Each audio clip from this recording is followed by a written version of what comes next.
Nah,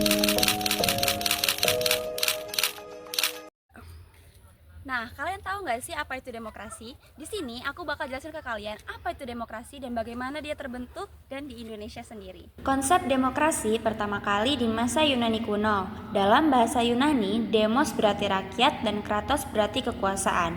Sebenarnya, para ahli punya tafsiran berbeda terhadap arti demokrasi. Tapi, tafsiran yang paling terkenal adalah tafsiran dari Presiden Amerika Serikat Abraham Lincoln, yaitu demokrasi adalah pemerintahan dari rakyat oleh rakyat dan untuk rakyat.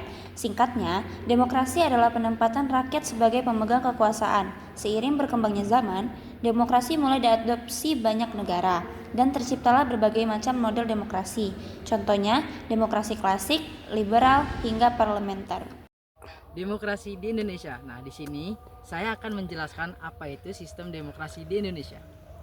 Di Indonesia, kita menganut sistem demokrasi Pancasila, yang artinya pelaksanaan demokrasi di negara kita didasarkan pada nilai-nilai Pancasila, seperti musyawarah untuk mufakat, keadilan sosial, dan penghormatan terhadap perbedaan. Nah, tadi kalian kan sudah dijelasin nih mengenai demokrasi itu sendiri. Di sini aku bakal jelasin nih mengenai sistem demokrasi di Indonesia. Beberapa ciri utama sistem demokrasi, antara lain, yang pertama, adanya kebebasan berpendapat dan berekspresi. Yang kedua, pemilihan umum yang jujur dan adil. Yang ketiga, adanya partisipasi rakyat dalam proses pengambilan keputusan. Yang keempat, menjunjung tinggi hak asasi manusia.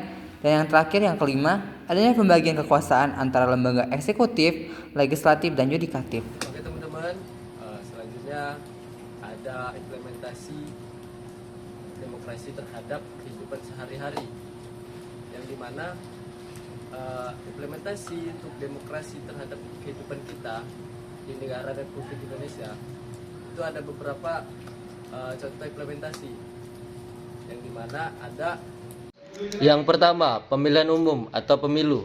Rakyat memilih presiden, wakil presiden, anggota DPR, DPD, dan DPRD secara langsung setiap 5 tahun. 2. Pemilihan kepala daerah atau pilkada. Warga daerah memilih gubernur, bupati, dan wali kota secara langsung. 3. Musyawarah di tingkat desa atau sekolah. Misalnya pemilihan ketua OSIS atau musyawarah desa untuk menentukan program kerja bersama. 4. Kebebasan berpendapat.